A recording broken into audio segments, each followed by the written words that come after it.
It is 1 o'clock. I'm going to start the webinar in 3, 2, 1.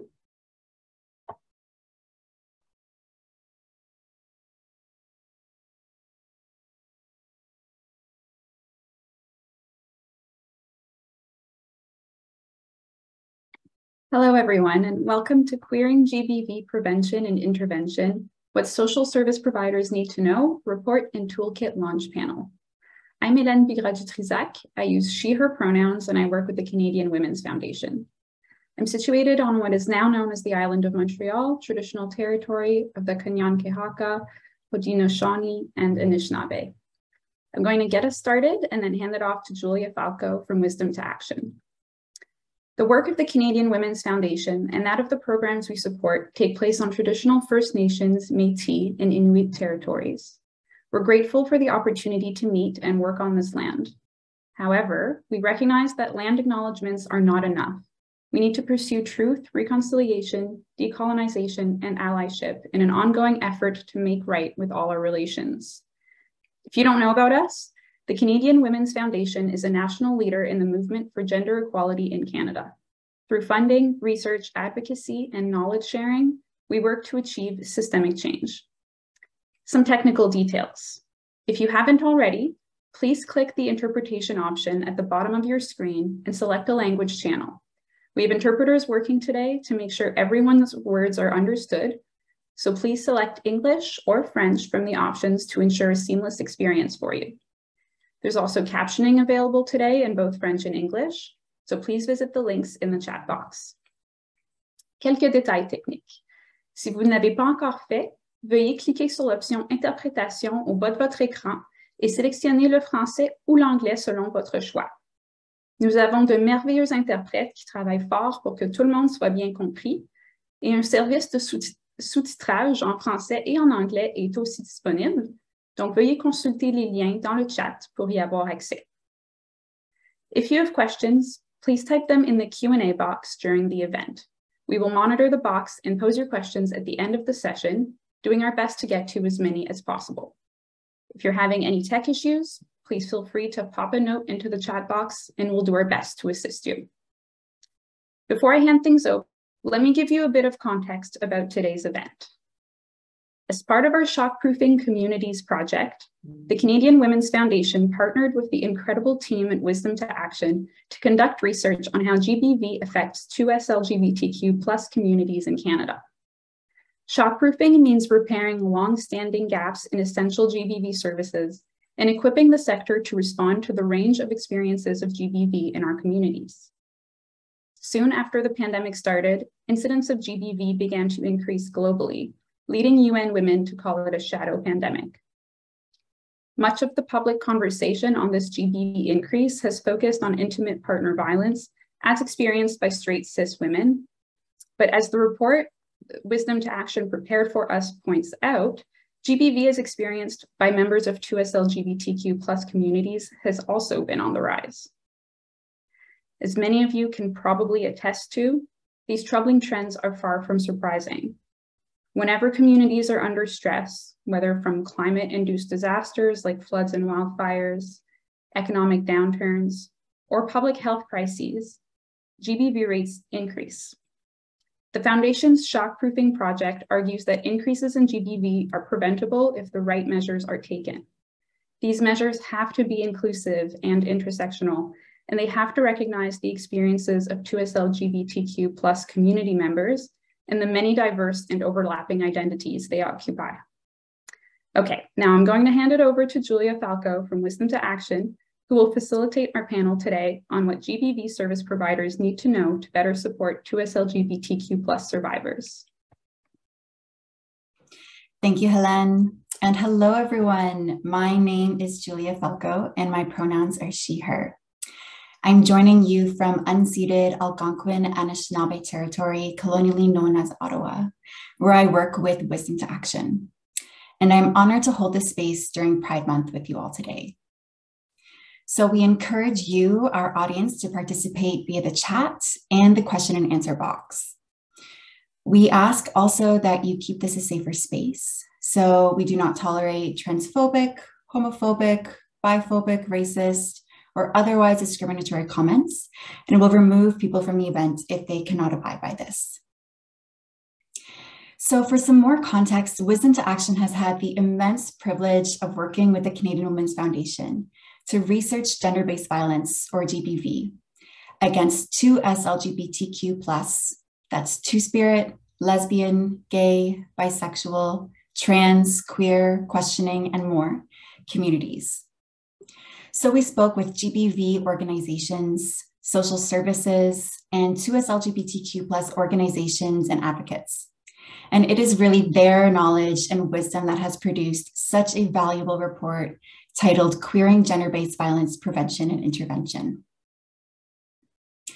So the report presents what we know about the scale and scope of gender-based violence impacting 2S LGBTQ+ communities. It first looks at the experiences of queer and trans, Black, Indigenous, and people of color, refugees and newcomers, trans people, queer women, youth, sex workers, and incarcerated people. And then in addition to looking at family violence, interpersonal violence, sexual violence, and street harassment, the report highlights the compounding gender-based violence that 2S LGBTQ+ people face when actually accessing services and reporting gender-based violence. And then the report looks at existing violence prevention and survivor support programs and points to the gaps and needs for 2S LGBTQ+ communities are naming. And we also look at promising practices and offer opportunities and recommendations for different service providers, funders, and communities to take up. And alongside the report, we are really excited and proud to launch a toolkit. So it's a short and sweet 5-page toolkit that includes both a tip sheet for individual service providers and a tip sheet for organizations as a whole. And the report and toolkit are available on the Canadian Women's Foundation website. You can check them out at the links in the Zoom chat. And now on to introductions of our fantastic panelists for today. So first, I would like to introduce Jess Fisher, pronouns she, they, from out Saskatoon. Jess is a queer, neurodiverse, two-spirit, Métis, and white settler woman from Treaty 6, with family roots in Duck Lake, Saskatchewan. As out Saskatoon's gender-based violence education coordinator, she works to address the barriers that two-spirit, trans, and queer people face when accessing supports, such as healthcare or justice. And Jess's work centers around intersectionality, education, and connection, with a focus on violence awareness and prevention. And next, we are grateful to have the presence of 2 panelists from the Ontario Council of Agencies Serving Immigrants, OCASI's Positive Spaces Initiatives. So welcome Sizwe Nkingi and Onar Ushar. First, Sizwe is a Master in Design candidate at OCADU, currently enrolled in Strategic Foresight and Innovation. Sizwe supports the Positive Spaces Initiative, developed by the Ontario Council of Agencies Serving Immigrants, or OCASI. She's a part of numerous advocacy initiatives that work to strengthen the network of LGBTQIA+ newcomer communities in Canada. And Onar, pronouns she, her, is a proud queer Muslim disabled femme, and more recently, a parent to a delightful toddler. She is a racialized settler who arrived in Canada as an international student more than 2 decades ago. And she brings considerable experience in working with and supporting 2S LGBTQIA+ individuals with intersecting identities through referrals, information and resource sharing, education, and advocacy. Onar holds a master's degree in gender studies and is passionate about community education. And lastly, I'm pleased to introduce Tamara Lacasse, pronouns she, her, from Conseil Québécois LGBT. Tamara is a project manager at Conseil Québécois LGBT, where she works on a pilot project pour en finir avec le labyrinthe, vers une complémentarité des services en violence sexuelle soutenant les survivantes LGBTQ+ et Two-Spirit. And this project is aimed at improving services for 2S LGBTQIA+ survivors of sexual violence by promoting capacity building and the creation of stronger ties between service providers in 4 regions of Quebec. She previously worked as a training and intervention worker for the Roundhouse Cafe, a support employment program for Indigenous individuals facing housing and food insecurity. Jess, Sizwe, Onar, Tamara, we are honored to have you with us, and thank you so much for being here and sharing your time and expertise with us today. So let's get the conversation going. Our first question, here it is. The research that we did confirms that 2S LGBTQ+ people are disproportionately impacted by gender-based violence and also experience gender-based violence in distinct ways. So how do you see gender-based violence impacting 2S LGBTQ+ communities, particularly those who are most marginalized? Sizwe and Onar, I am going to pass it over for you to kick us off. Merci Julia, ça fait plaisir d'être parmi vous. Je suis vraiment contente qu'on a eu cette occasion de partager un peu de nos points de vue, de ce qu'on ressent, de ce qu'on voit, surtout sur les violences, surtout sur la violence fondée sur le genre. Donc, juste pour répondre à tes questions, Julia, donc ce qu'on voit, donc je vais un peu parler de notre point d'entrée. Donc, on travaille surtout avec les personnes qui sont des immigrants et réfugiés, mais aussi qui s'identifient comme étant des personnes LGBT. Donc, comme vous le saviez déjà, on travaille à travers le province et aussi on veut s'assurer que ces personnes-là, donc les migrants LGBTQIA, ont accès à des espaces plus sûrs et aussi ont accès à des services accessibles et positifs. Donc, quand on pense à la violence que les personnes LGBTQIA font face, je le décrirais surtout comme étant une violence qui est polyviolente. Donc, c'est une violence qui est ressentie à plusieurs niveaux. Comme les recherches nous démontrent ou relèvent, on voit vraiment que les personnes LGBTQIA font face à des violences à cause de leur communauté ou bien à la famille ou à cause de l'État. Et en travaillant avec les personnes LGBTQIA qui sont des immigrants et réfugiés, on remarque aussi il y a cette nuance de violence qui a été faite basée sur leur genre. Donc, avant leur arrivée au Canada, à cause des lois qui sont contre les personnes LGBTQIA, ils subissent des violences qui sont faites par les États. Et la plupart des fois, les personnes qui sont perçues comme étant des personnes LGBTQIA sont mises en prison ou bien sont torturées et subissent des violences de genre. Et de là, quand on les accueille au Canada, la plupart des fois, on est vraiment implicite car on remarque même pas ou on comprend pas leur vécu, donc les traumas qu'ils ont subis dans leur pays d'origine. Et quand on essaie de leur donner des services, on oublie le fait qu'il y a une trauma où il y a déjà une stigma quant à leur identité. Donc, le fait que les prestataires de services, il y a une dynamique de pouvoir qui s'établit entre les prestataires de services et aussi les fournisseurs de services. Et il y a des fois, on remarque que les fournisseurs de services ou bien ceux qui bénéficient de ces services ont une crainte de dévoiler ce qu'ils ont subi. Et la plupart des fois, les fournisseurs de services oublient qu'il y a toute une communauté autour de cette personne-là. Donc, les personnes aussi peuvent subir des violences, des harcèlements de leur pays d'origine quand ils sont ici, ou bien aussi, dépendamment de leur entrée au Canada, ils peuvent aussi avoir des cas de violence quant à leur sponsor.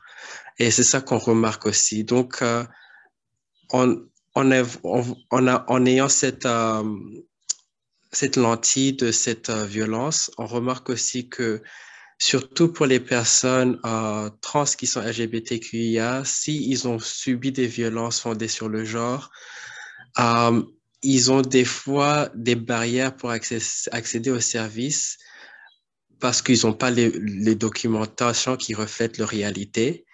Et donc, ces personnes peut-être ont une crainte de subir une transphobie après avoir subi des violences fondées sur leur genre.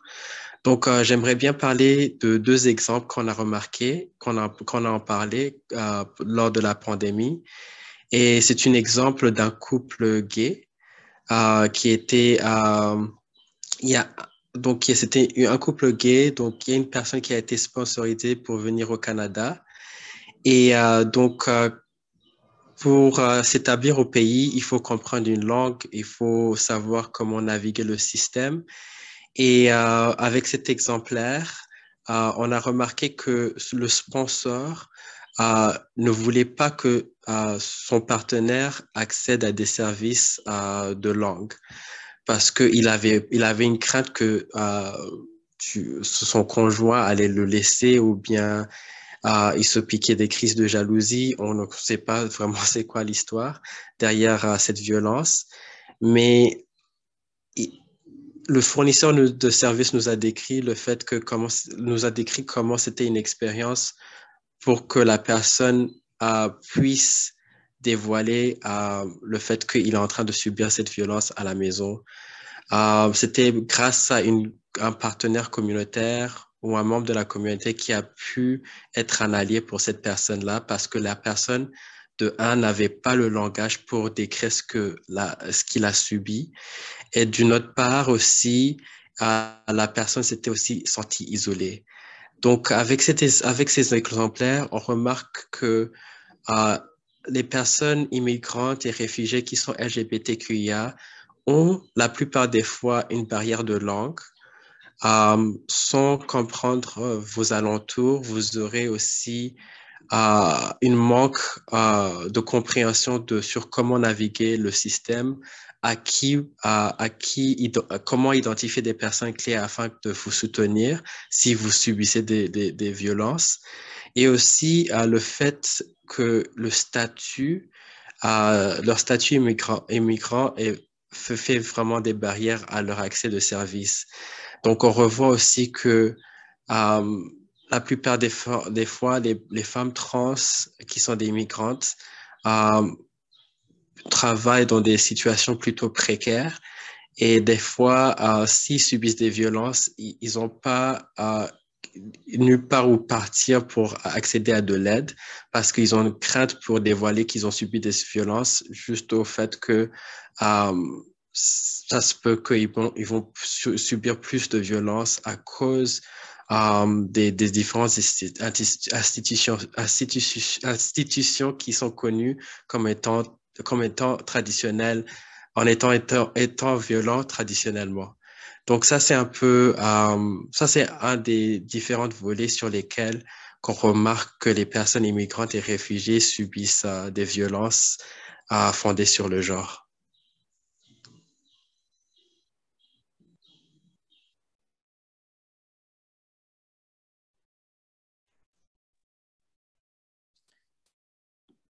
Thank you, Sizwe. That paints such an important picture in terms of the barriers and forms of gender-based violence that LGBTQIA+ refugees and immigrants are facing with state violence, sponsorship, language barriers, status. Onar, do you want to jump onto that?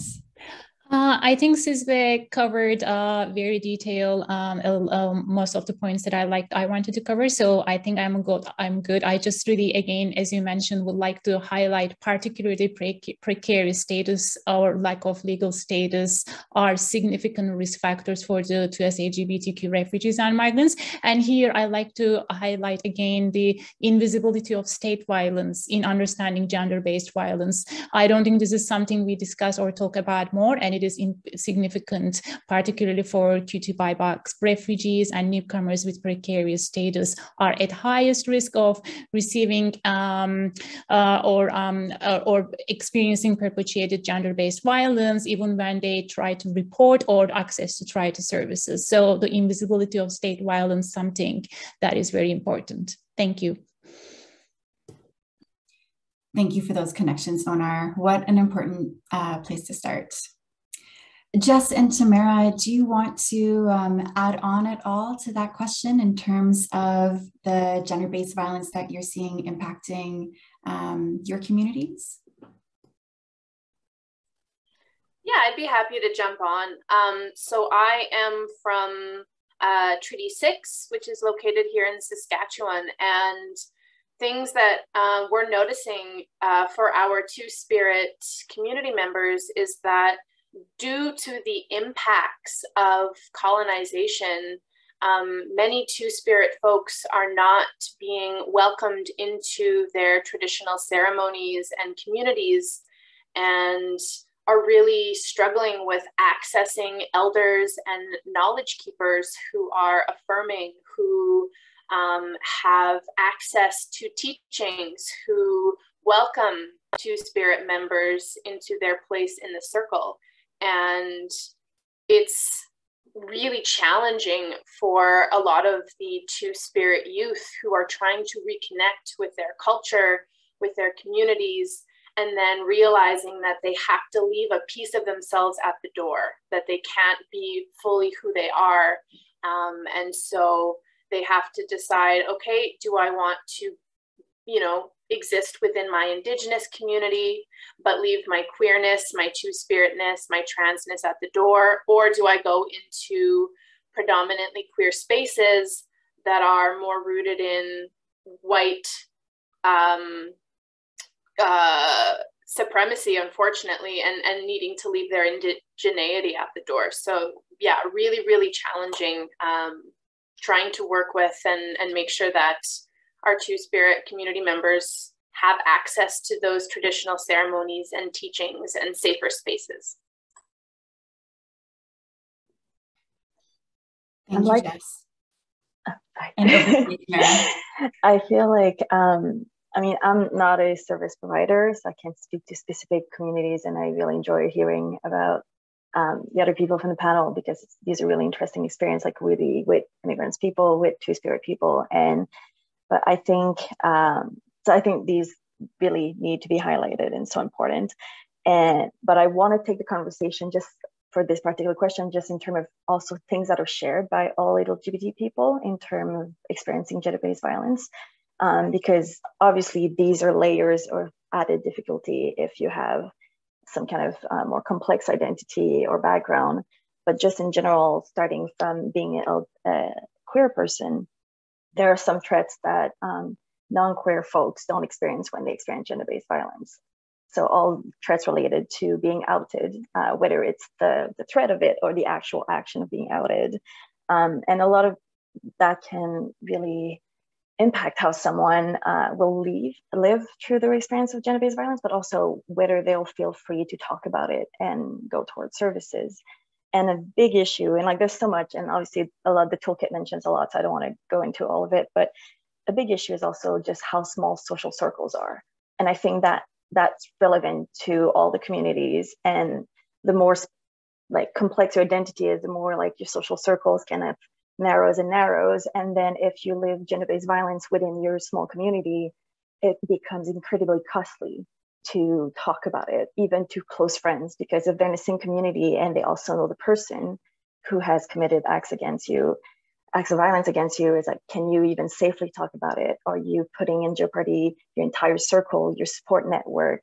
So we're not even getting to, do you have access to resources and so on, but like, can you actually talk about it without fearing for your entire support network? And I think that's incredibly important, and it affects all LGBT people, and especially, and it becomes even more acute for marginalized groups within the community. So that's it. Important foundational pieces there, Tamara. Thank you for that. And that leads us really well into our second question.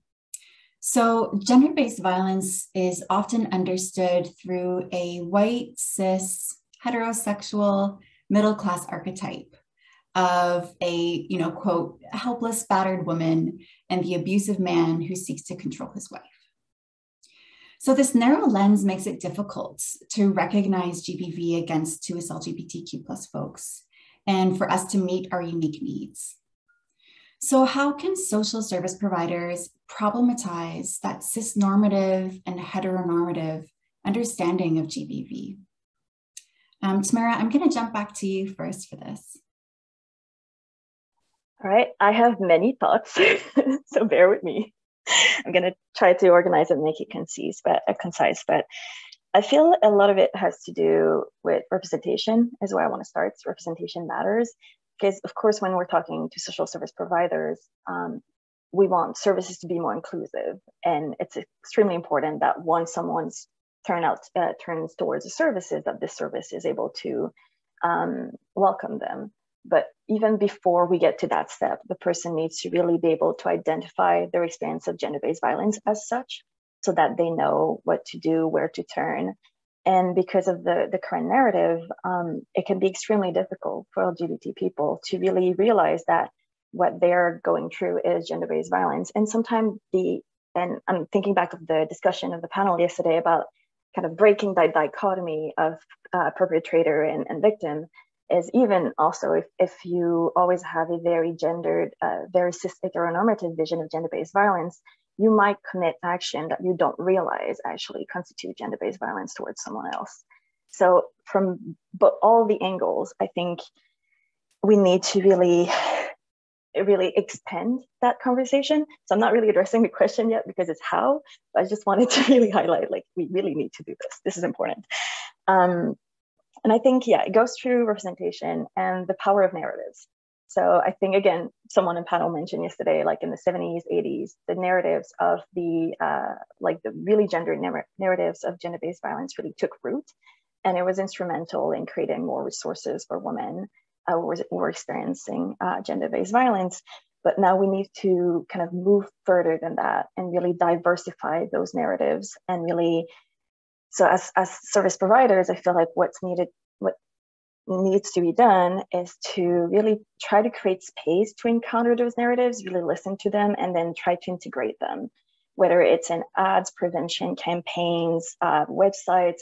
And I'm not just talking about making the language inclusive, but really like sharing testimonies, sharing pictures that are more diverse, and really just slowly diversifying, slowly but surely, hopefully not that slowly, diversifying the vision that the public has of gender-based violence so that people can recognize what they're going through and then potentially turn to services. And also when someone does turn to services, the service providers have more of a wider expectation, like a more flexible thought on what's in front of them. And we're going to talk about it some more, but obviously a lot of it has to do with training. I feel like I'll leave that there for now. And also just learning from the experience of services by and for the community. I think it's awesome that my co-panelists today really are like providing services and its initiative by and for the community, especially think of outside Saskatoon with Jess today. So I think learning and really uplifting those and trying to establish connection and hearing those stories and then integrating them into your own work. Yeah, I'm sorry, I have many thoughts, but I'll leave it there. Thanks, Tamara. This is a hot question. Jess, I can see you kind of at the edge of your seat, ready to go. So over to you. Oh, I was just like, yes, and I agree with that, and yes. Yeah, I think starting off by understanding why the framework of GBV is framed as a cis hetero challenge, it's important to get at the root of why it was framed this way. And again, so much of our understanding of gender-based violence or violence in general, it's rooted in white supremacy and colonization. And in those worldviews of gender and gender norms and relationships. And so when we frame an issue only with this one worldview or this one way of looking at relationships, it doesn't allow space for people who exist outside of this worldview, who exist outside of those norms, who exist outside of those relationships. And so that lack of intersectional understanding, as we see, results in harm to communities. And so the attempted erasure of different ways of knowing, of different ways of being, and just this idea of homogenizing the 2S LGBTQ community as one community, as, you know, we're all kind of the same with the same issues. It eliminates and erases and minimizes the unique experiences of people with multiple intersecting identities.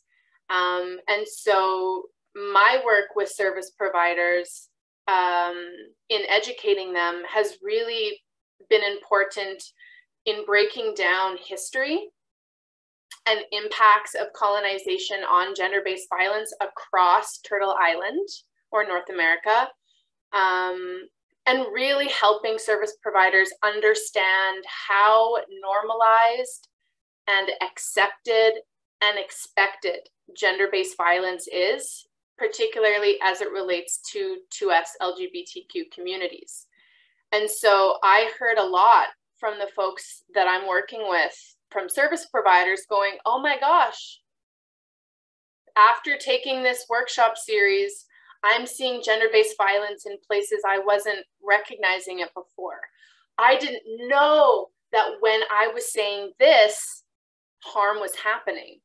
And so it's been really important to help put the historic context of gender-based violence out there for service providers to understand, because it reminds them that the strength and resilience of our communities has not come at a small cost.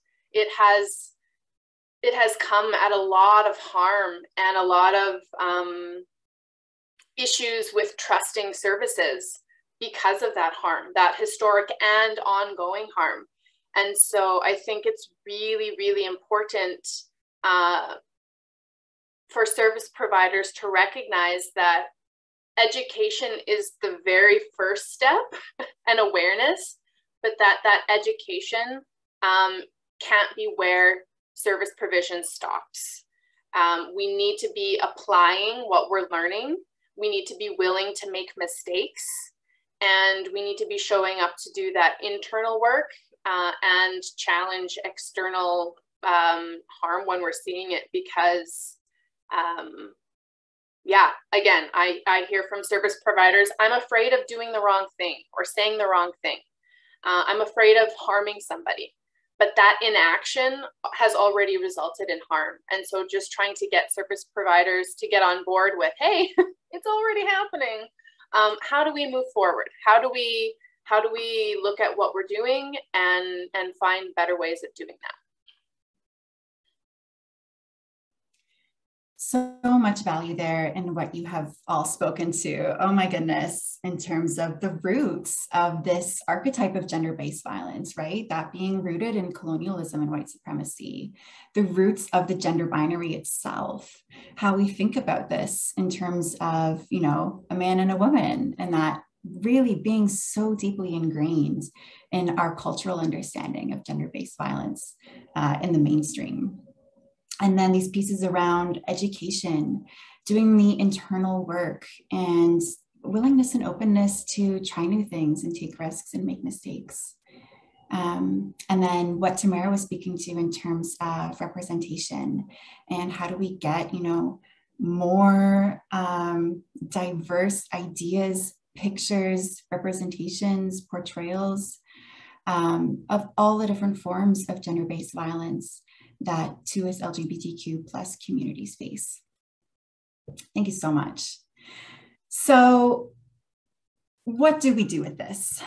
How can social service providers, or what tips do you have for social service providers to address some of these barriers to 2S LGBTQ plus people that 2S LGBTQ plus people face in both accessing, so first getting to that access, and then benefiting from gender-based violence prevention and response services and supports.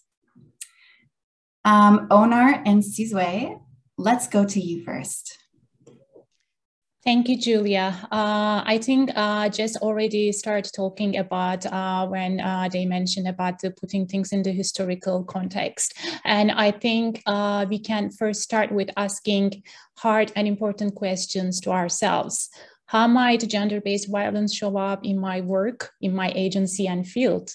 How might our own policies and practices create barriers? And then critically reflect on our practices, language, and framework we use both as individual service providers and on the agency level. For instance, looking at how we determine and assess one's eligibility for services and supports. How do we determine and assess gender? Is it based on self-identification of the person who's looking for services and supports? Or is it based on invasive questions that assess gender based on medical procedures, legal names, based on the dominant Western notions of gender expression and presentation? Do we require identifications and documentation in intake and when providing services? As Talk mentioned before, many undocumented people can't access the services because they don't have ID or documentation. Or in the case of trans and non-binary refugees and immigrants, it is complex and arduous process to obtain proper IDs that reflect gender and name. Do we provide to LGBTQI competent language interpreters to address the language barrier? How do we understand gender and sexual diversity? Is it based on our dominant Western notions and understanding of how a 2S LGBTQI person would look, sound, dress, or behave like? Do we link our services to state agencies? Many 2S LGBTQI people, as we mentioned, particularly racialized, trans, non-binary refugees, and undocumented people are susceptible to state violence, which makes it not only unsafe to report GBV, but also unsafe to access services, as the service agencies may collaborate with the state and call the police, border security, or child protection. What does it mean? This means developing alternative creative tools and strategies for prevention and intervention outside of the criminal justice and medical systems, learning about and exploring restorative and transformative justice approaches, learning from and supporting the community and grassroots level initiatives, as particularly racialized, QT, BIPOC, refugees and newcomers and trans people turn to community and friends for mutual aid, support, safety, shelter, and healing. As mentioned before, educating ourselves, examining our assumptions and biases about quote unquote other cultures. What is our understanding of quote unquote normal and acceptable behavior based on common colonial and Western stereotypes? Here, I want to share a couple of examples, which I think it's important. We are familiar with a case where, for instance, two trans women in a relationship here who are both refugees from the Middle East, and one of the partners decides to reach out to a service provider to share her experience with intimate partner violence. And you have to remember, this is after a very long time, is because the person is already aware, fearful of the implications of accessing services and speaking out when they are still a refugee claimant. And the worker in a settlement agency's response in the first intake is, quote, and I'm reading it exactly, "Isn't that common practice and behavior in your culture anyway?" Unquote. And I also want to mention here in a particular case of a gendered Islamophobia, and I wish we had a little bit more time to talk particularly about the implications of gendered Islamophobia in the GBV sector as intersects with the 2S LGBTQI identities, because unfortunately the sector is also steeped with the gendered Islamophobia. A Muslim woman seeks out support for experience with intimate partner violence, and the intake worker says, quote, "This is what happens if you are with a Muslim man." Unquote. And here the person, not even realizing that the client or the person who was trying to access the services was in a relationship with another woman, causing further harm, shame, and isolation, never to mention that the person never ever went to that agency back again. So that is extremely important to aware of and educating ourselves and understanding how the systems together, racism to xenophobia to transphobia and cissexism and Islamophobia work together. That also means striving to learn from and center the experiences and voices of people who are most impacted. This means creating and supporting GBV prevention and survivor supports that are designed and run by the communities themselves. I think in your toolkit, you actually mentioned some of these already, and I just want to highlight them again. Taking the lead from the community where most of the meaningful support and work are already happening through informal support networks, and prioritizing the hiring of racialized to LGBTQ staff, again, not only as a frontline, but more importantly, and particularly in leadership roles. As Tamara mentioned before, representation matters. And as you also highlighted in the toolkit, that this would also facilitate stronger relationship of trust between the community, service users, and organizations.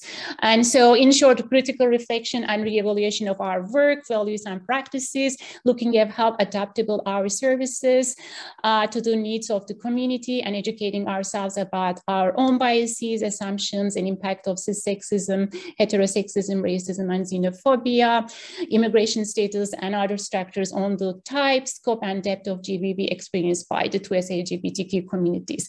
And also being creative and practicing, as you mentioned, harm reduction, quote unquote, as in our vanities that we have a duty to report or work with the state agencies and find creative ways to avoid or to minimize that the duty to protect the people who are trying to reach out and access help. I can't go on and more, but I think I'd like to stop here as well. Oh, that was packed with insight, Onar. Oh my goodness. Sizwe, is there anything that you'd like to add on to that? Non, non, on a tout décrit, mais de ma part, juste avec d'une volée d'un aspect de langue, j'aimerais aussi donner une petite spécificité, surtout pour les prestataires de services qui sont francophones et qui offrent ces services fondés sur la violence contre le genre. J'aimerais parler du fait que il faut qu'on doit être plus attentionné sur le langage qu'on utilise. Donc, est-ce que votre agence est en train de féminiser la langue française? Est-ce que vous êtes en train de pratiquer un langage inclusif, surtout pour les personnes LGBTQIA qui sont en train d'accéder à vos services? Parce que, comme on l'a décrit en avance, la communauté subit une polyviolence. Donc, c'est-à-dire que si j'ai été atteint d'une violence basée sur le genre et j'essaie d'accéder à votre service, mais vous avez des facilités qui ne reflètent pas mon genre ou bien qui ne sont pas attentionnées avec mon vécu. Donc, il y aura une double barrière qui pourrait se relever. Donc, il faudra qu'on soit plus attentionné, qu'on puisse parler des stratégies sur comment créer des hommes plus inclusifs. Mais ça, c'est juste un aspect que j'aimerais ajouter. Mais on a tout décrit déjà, oui.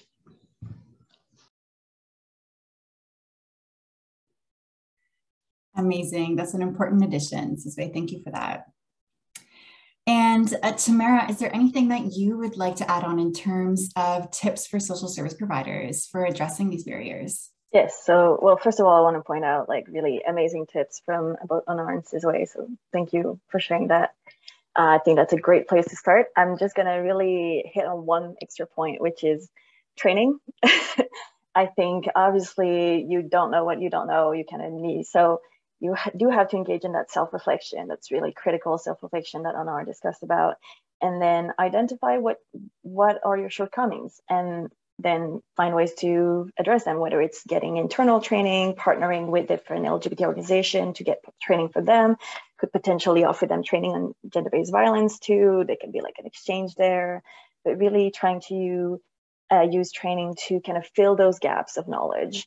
And again, realizing that not because you took an LGBT 101 class a year ago that like you're good, like training is ongoing. There's always different things. The community evolves at a really, really rapid pace. So training has got to keep up. And I think one extra thing I'd like to hit on is, even if you have the best training and you try to keep up, there's always going to be unforeseen circumstances. You're always going to be met with someone in your office that you were not ready for. You feel kind of a bit out of your depth. You don't know how to deal with it. And I think in those moments, there's a couple of things to have in mind. Is first, focus on the person. Sometime when we encounter someone that we've never met before and it's someone who's very different from us, curiosity takes over. So make sure that you keep your curiosity in check and you really ask questions that are pertinent to your interaction with that person and to the service they're trying to access, as opposed to just satisfying your curiosity because it's the first time you encounter a non-binary person in real life, for example. So really keep in mind, is this question relevant to the service I'm trying to provide here? And if it's not, but you really want to know, you can make a mental note of that and then turn to different resources later on. And I think that's where partnership, which we're going to again discuss a bit further on, but building relationship with LGBT organizations. So you have a pre-established contact, you have an open line of communication. And when you realize, oh, like we're really not getting this part, or I keep having those extra questions, that you have someone to ask them of, that is not the person you're trying to provide a service for. And not just one of your staff either, because we see this a lot where there is one LGBT person in the team, the service providing team, and then they become the reference for all LGBT questions. And that can be very problematic because that person is still only one person and they may not really have a good grasp on others' identities. So there's limit to one person's knowledge. And also it can really add to the burden and make this work environment really difficult for the person. So having an outside resource that you can access, knowing where to turn to so that you're not burdening your staff or the person trying to access your services, I think is very essential. And then last thing is, in your intervention, like recognize your shortcomings. If you don't know something, it's okay to say you don't know something, and you'll get it for next time. A lot of service providing is ongoing, like you meet that person over a span of several weeks, several months. So maybe this time around you're missing some information, but you'll try to have it for the next time. And recognizing that and recognizing where you're less comfortable will actually make the person you're talking to more comfortable with you. So yeah, that's the extra thing I wanted to add. That's great. Some last pieces there on training, outside resources, and meeting people where they're at. That's great. So before I get to my last question, I want to remind everyone who's tuning in that we have our Q&A box. We will probably have time for 1 or 2 questions. So feel free to send any questions you have into that question and answer box. And while you do that, I will ask my final question. So how can social service providers strengthen relationships, and I would also say trust, with one another? That could be across organizations, but also across sectors, in order to strengthen capacities and better support to us LGBTQ+ survivors. Jess, over to you. Ooh, what a good question to end on. I think something that I have continued to hear time and time again from different Indigenous and Black communities is that we need to work at the pace of trust and relationship building. And so I sit on several different advisory committees and councils, and I know during the pandemic, connection was a huge challenge and barrier, but we as a council, we slow down and we share a meal together and we have conversations without an agenda, and we share in ceremony and laughter, because that's that good medicine. That's what gives us the stuff to keep going. And so I think it's really important that we, when we're making plans for something, that we're slowing down and we're making connections with the communities that we want to work with before we start planning, before we start taking action. We're starting with the connection point. I also think, as I mentioned earlier, that it is so important for us as service providers to do the internal work so that when we make mistakes, not if, when we make mistakes, that we are not fragile when people are letting us know how we've made a mistake and how we've done harm. And so we need to get really we need to get really comfortable with being uncomfortable and with having those conversations where we're letting our organization bestie know, hey, we think you're great, but this thing that you did, this post that you shared, this action that you took, this is the impact that it's having. How can we talk about this impact without completely shutting down and crumbling, and then take steps to move forward in a good way together? Because again, we need to prioritize the safety, well-being, and human rights of 2S LGBTQ folks over the comfort and even the organizational policy of non-2S LGBTQ folks. Because we often hear, you know, oh, we only have one person that we're trying to serve, or, you know, that issue doesn't come up very often, so we don't need policy around that, or whatever it is. And it just further inflicts harm on folks who are already struggling and have challenges. So yeah, we need to recognize that we are human beings that make mistakes, that no one does this work perfectly, including myself, and that we need to show up, be accountable, have those messy conversations, and then learn from those mistakes so that we can be accountable to our communities and grow in good ways. Thank you, Jess. Sizwe or Onar, would you like to jump on that question?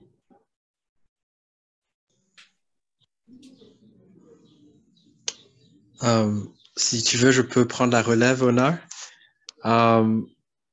Donc, de notre part, on parlait de l'importance de pratiquer une forme de autoréflexivité, donc de vraiment prendre en compte les différentes composantes d'une culture.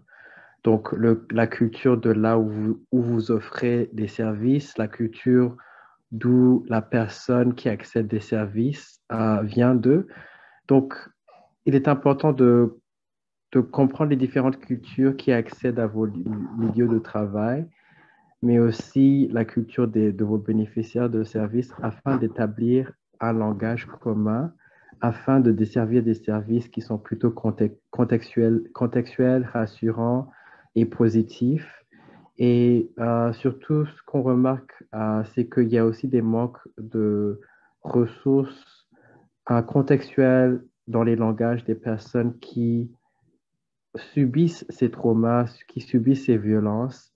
Et aussi, il faut partir au-delà de juste traduire un document, mais de prendre en compte les différentes spécificités des différentes cultures d'une personne. Donc, ça, j'aimerais ajouter que les différents fournisseurs de services qui proviennent de différentes cultures ou même qui parlent de différentes langues, on a déjà mené beaucoup de recherches sur ce domaine-là, mais comment faire en sorte que nous établissons un langage commun et établissons aussi une sorte d'universalité afin de desservir les personnes d'une bonne manière. Ona, je ne sais pas si tu veux rajouter quelque chose, je te passe la parole.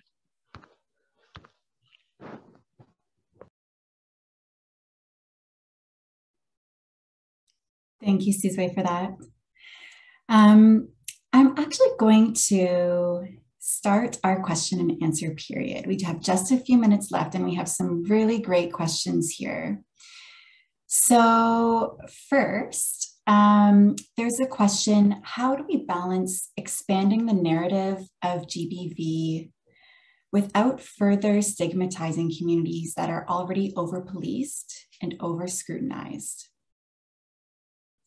Does anyone want to take a stab at that first? I would just add that there are already incredible reports, incredible resources, and toolkits that exist that need to be utilized before we go in and try to extract new information. So I answered this question in the chat, but I encourage folks to check out the Restoring the Circle. It's an online learning platform about gender-based violence and how it impacts Indigenous women, girls, and Two-Spirit folks. And also checking out the National Action Plan around missing and murdered Indigenous women, girls, and Two-Spirit folks. Again, there are so many tools and resources and reports that exist that are not being utilized the ways that they can. And so I would highly recommend checking out what already exists because there's some really great stuff. I'd like to add one thing to this, and specifically in regard to avoiding over-policing and stigmatizing further. I think also involving, like, we're not asking for like straight folks to really like examine us and like try to diagnose us and identify the issues with gender-based and violence in our communities. We want to be part of that conversation. So to really involve LGBT twists, LGBTQ plus folks, sorry, always I have a struggle in English with that one. Really involve us in the discussion. Like if we're there, like we will be able to bring more nuances, more perspective that someone from the outside might really completely miss. So I feel like that discussion needs to be done not just by us, like we need the partnership with the GBV sector in, like more widely, but it needs to really include us in really meaningful ways. So if you have a network, like I know in Quebec, we have table de concertation, which are tables, like networks where all the GBV sector actors come around and like talk, and they'll talk about GBV, but they don't talk about LGBT issues. They don't have a point of order where like they address this. And if they just add this point of order, but we're not around the table, it does risk stigmatizing our communities more. So we do need to be part of that conversation. We need the sector to really include us in that. Thank you, Tamara, for that. I'm going to ask one more question from our Q&A box. So someone shared, we are a women's center known traditionally as serving cis women. While we have some clients from the LGBTQ2+ community, we serve all women and non-binary people. What recommendations do you have for us to promote our services so we instill trust within the LGBTQ2+ community so members from the community feel comfortable accessing our services? Any quick tips or suggestions on that? I'd like to jump in. We saw a similar case with some of the service providers we work with in Quebec, and what they mentioned, what really made it easier for LGBT folks to access their services was having, they actually organize different training on GBV for regular folks, not for service providers, but they organize it and gave it in the offices of a local LGBT organization that organizes a lot of different events for the community. So being seen, like involved at LGBT organization, being seen at their events, being seen at their campaigns, doing things in their locals, having those joint initiatives can really put the message forward that you're welcome here. Our service sees you and we want you to turn towards us. So I feel like that's a great place to start. Thank you so much, Tamara. Any last comments on that from any of our other panelists?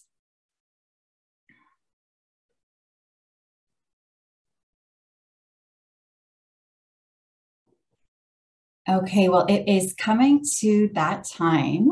Thank you all so much. And I'm going to pass it over back to Helene to close us off.